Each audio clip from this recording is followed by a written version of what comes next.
नमस्कार दोस्तों। नर्मदा नदी के पिछले वीडियो में हमने नर्मदा नदी की कुछ बेसिक जानकारियों को जाना था। तो इस नर्मदा नदी के वीडियो में, नर्मदा नदी भाग 2 में, हम ये जानेंगे नर्मदा नदी के एडवांस और क्या क्या चीज़ें हमें जाननी चाहिए और जो परीक्षा के लिए बहुत ही इम्पॉर्टेंट हो जाती हैं। तो आप लोग इस वीडियो को देखिए और नर्मदा नदी के बारे में बात करते हैं। तो सबसे पहले तो नर्मदा नदी की लंबाई कितनी है। पूरी नर्मदा नदी जो अमरकंटक से निकलती है, अनूपपुर के अमरकंटक से निकलती है और उसके बाद खंबात की खाड़ी में जाकर गिरती है, तो उसकी लंबाई कितनी है, तो वो 1312 किलोमीटर, मतलब 1312 1312 किलोमीटर की लंबाई तय करती है नर्मदा नदी। कहाँ से? अमरकंटक से लेके खंबात की खाड़ी में गिरने तक, मतलब मध्य प्रदेश से लेके पूरा गुजरात तक, महाराष्ट्र और गुजरात जहाँ भी वो बहती है, उसमें नर्मदा नदी की लंबाई 1312 किलोमीटर है। ये आप ध्यान रखें। अब मध्य प्रदेश में कितनी लंबाई है? नर्मदा नदी का जितना भाग मध्य प्रदेश में बहता है उसमें नर्मदा नदी की लंबाई कितनी है, तो वो है 1077 किलोमीटर, मतलब 1077 किलोमीटर जो है मध्य प्रदेश में नर्मदा नदी की लंबाई है। सिर्फ मध्य प्रदेश में देखें तो पूरे में 1312 किलोमीटर है। अब इसके बारे में और क्या जानकारी कि यह मध्य प्रदेश की सबसे लंबी नदी है। अब हम देखते हैं कि ये पूरा मध्य प्रदेश लगभग अमरकंटक से लेके पूरा खंडवा खरगोन तक बहती है और उसके बाद फिर गुजरात में चली जाती है। तो मध्य प्रदेश के पूरे चौड़ाई वाले भाग में ये बहती है। तो आप लोग ये देखेंगे कि मध्य प्रदेश की सबसे लंबी नदी है। चंबल नदी भी और ताप्ती नदी भी, ये सब इसके सामने छोटी हैं, क्योंकि नर्मदा नदी सबसे लंबे भाग में बहती है मध्य प्रदेश के। अब यह भारत की 5वीं सबसे बड़ी नदी है। भारत की 5वीं सबसे बड़ी नदी है। अगर भारत की नदियों गंगा, यमुना और नर्मदा हो गई, गोदावरी, कावेरी, इनको देखें तो ये 5वीं सबसे बड़ी नदी निकल कर आती है।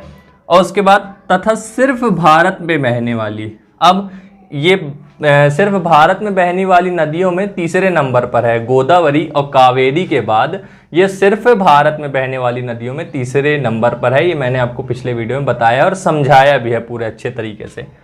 अब अपवाह क्षेत्र की बात करें। अपवाह क्षेत्र या बेसिन क्या होता है? आप जैसा देख पा रहे होंगे फोटो में कि अपवाह क्षेत्र उस इलाके या उस क्षेत्र को कहते हैं जहां का पानी बहकर नदी में आता है। तो नर्मदा का जो अपवाह क्षेत्र है, बेसिन इंग्लिश में कहते हैं, अपवाह क्षेत्र हिंदी में कहते हैं।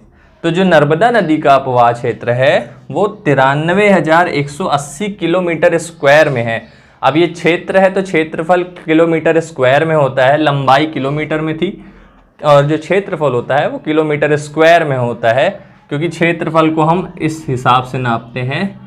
तो यहाँ का किलोमीटर, यहाँ का किलोमीटर, तो किलोमीटर स्क्वायर हो जाता है। लंबाई सिर्फ ऐसे होती, तो ये सिर्फ एक एंटिटी है, एक इकाई है। इसमें क्षेत्रफल में दोनों देखते हैं तो 93,180 किलोमीटर स्क्वायर, 93180, 93,180 किलोमीटर स्क्वायर इसकी अपवाह क्षेत्र की क्षेत्रफल है।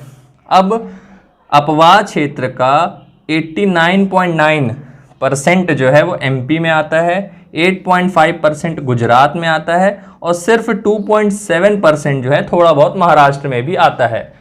मतलब अधिकतर भाग जो है वो यहाँ एमपी में है। आप जैसे देख रहे हैं कि 1312 किलोमीटर में से 1077 किलोमीटर एमपी में बहती है, उसी प्रकार अपवाह क्षेत्र भी यहाँ ज़्यादा होगा।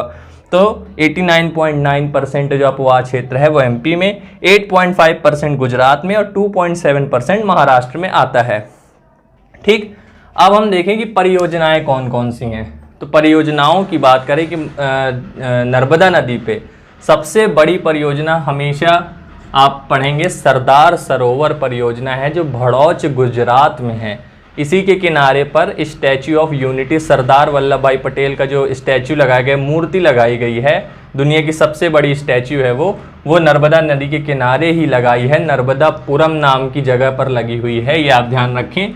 और ये सरदार सरोवर परियोजना जो है ये भड़ौच गुजरात में है, ये आप ध्यान रखें। ये नर्मदा नदी पर बना हुआ है। इसके द्वारा जो बिजली उत्पन्न होती है उसके बारे में हम आगे बात करेंगे कि कौन कौन से राज्यों को वो बिजली देता है। ठीक, अब दूसरी है बरगी परियोजना। बरगी परियोजना जो है ये जबलपुर में है। ये बरगी नदी पर बनी हुई है। जबलपुर ये नर्मदा की सहायक नदी है बरगी नदी, तो बरगी परियोजना जो है ये जबलपुर में है, ये आप ध्यान रखें। ये बड़ी बड़ी परियोजनाएं हैं। वैसे तो नर्मदा में बहुत सारी परियोजनाएं हैं, उसके बारे में हम आगे बात करेंगे।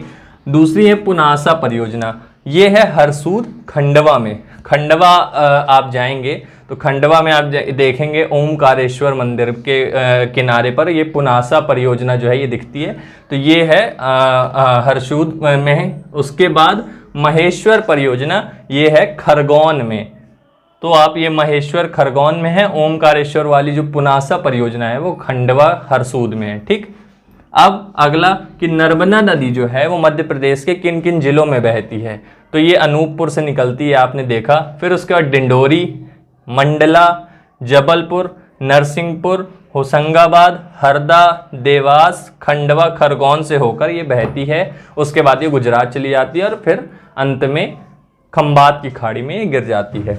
उसके बाद अगला पॉइंट ये है कि नर्मदा नदी को उत्तर व दक्षिण भारत की सीमा रेखा माना जाता है। नर्मदा नदी को जो उत्तर भारत और दक्षिण भारत के बीच में लगभग ये बहती है, तो सीमा रेखा एक तरह से कहा जाता है। जैसे सतपुड़ा मैकाल पर्वत श्रेणी को दक्षिण का द्वार कहा जाता है, ये मैंने आपको बताया, तो उसी प्रकार नर्मदा नदी को जो है वो उत्तर और दक्षिण भारत की सीमा रेखा कहा जाता है। ठीक, तो आगे चलते हैं क्या हो सकता है। तो आगे हम देखें अगर, तो नर्मदा नदी जो है उस पर सरकार द्वारा 1985 में 1985 में मध्य प्रदेश सरकार ने नर्मदा विकास प्राधिकरण की स्थापना की।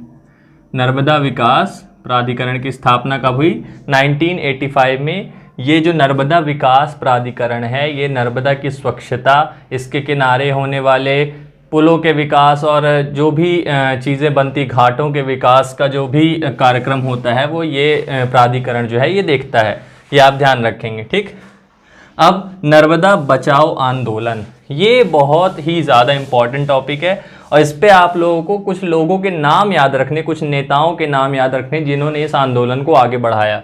तो सबसे बड़ा नाम जो आता है वो आता है मेधा पाटकर का। किसका? मेधा पाटकर। मेधा पाटकर जो थी, इन्हें iron lady of Madhya Pradesh भी कहा जाता है, ये आप ध्यान रखेंगे। इन्होंने ही नर्मदा बचाओ आंदोलन का सूत्रधार किया था। ठीक, अब अरुंधति रॉय, ये बुकर सम्मान से सम्मानित बहुत ही बड़ी लेखिका हैं, इन्होंने भी इस आंदोलन में साथ दिया। बाबा आमटे, ये भी एक बहुत प्रसिद्ध नाम है। और अनिल पटेल, ये आपको कहीं नहीं मिलेगा, ये आप जरूर याद रखें। और अनिल पटेल ही ऐसे आदमी हैं जिन्होंने सबसे पहले नर्मदा में बनने वाले सरदार सरोवर डैम के लिए जो याचिका है वो न्यायालय में लगाई थी, तो ये आप ध्यान रखें। ये आंदोलन जो है ये 1961 में जवाहरलाल नेहरू द्वारा जो सरदार सरोवर डैम बनाने की जब घोषणा की गई तब ये आंदोलन शुरू हुआ।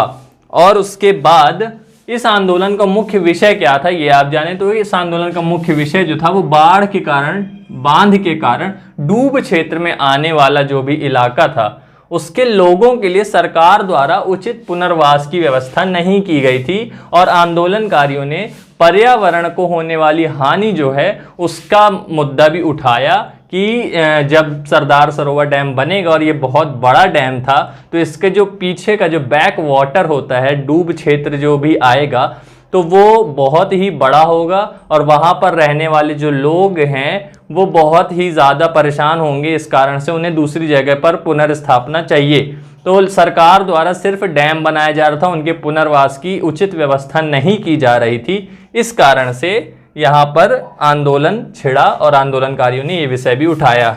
अब एक और विवाद जो है वो नर्मदा नदी से रिलेटेड है, ये भी बहुत फेमस है कि जो सिंचाई जल और बिजली बंटवारा होता है कोई भी बांध बनने पर, तो उसका जो हिस्सा होता है वो वो नदी जिस राज्य में बहती है उस राज्य को उतने हिस्से में बांट दिया जाता है। एक मतलब जितनी ज़्यादा उस एरिया में बह रही नदी उतने ही ज़्यादा जो परसेंट है वो सिंचाई जल और बिजली जो है वो दी जाती है। तो मध्य प्रदेश, गुजरात, महाराष्ट्र और राजस्थान के मध्य नर्मदा नदी जल विवाद ने जन्म ले लिया।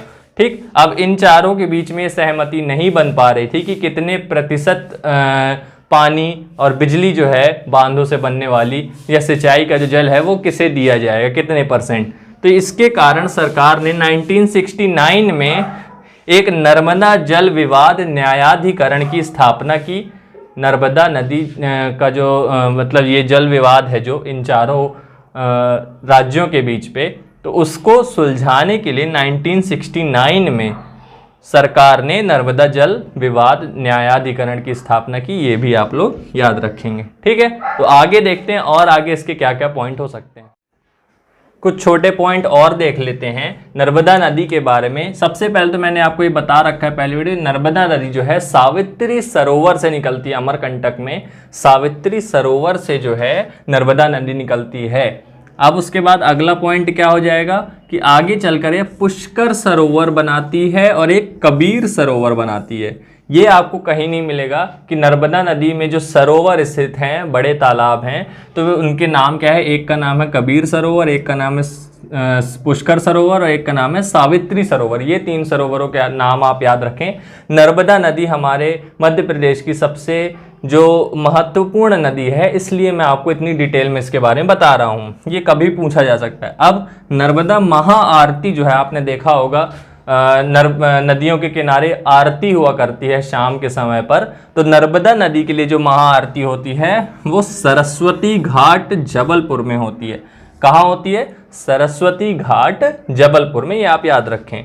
अब तवा नदी और नर्मदा नदी, तवा नदी नर्मदा की सहायक नदी है, तो इनका संगम स्थल जो है ये बहुत प्रसिद्ध है। ये है बांद्रा भान। क्या नाम है? आपको नाम याद रखना है। बांद्रा भान जो है होशंगाबाद में, ये आप ध्यान रखेंगे। तवा नदी होशंगाबाद में बहती है और पचमढ़ी उसी नदी के किनारे पर स्थित है, तवा नदी के किनारे। तो तवा नदी और नर्मदा नदी का जो संगम स्थल है वह है बांद्रा भान जो है होशंगाबाद में, ठीक।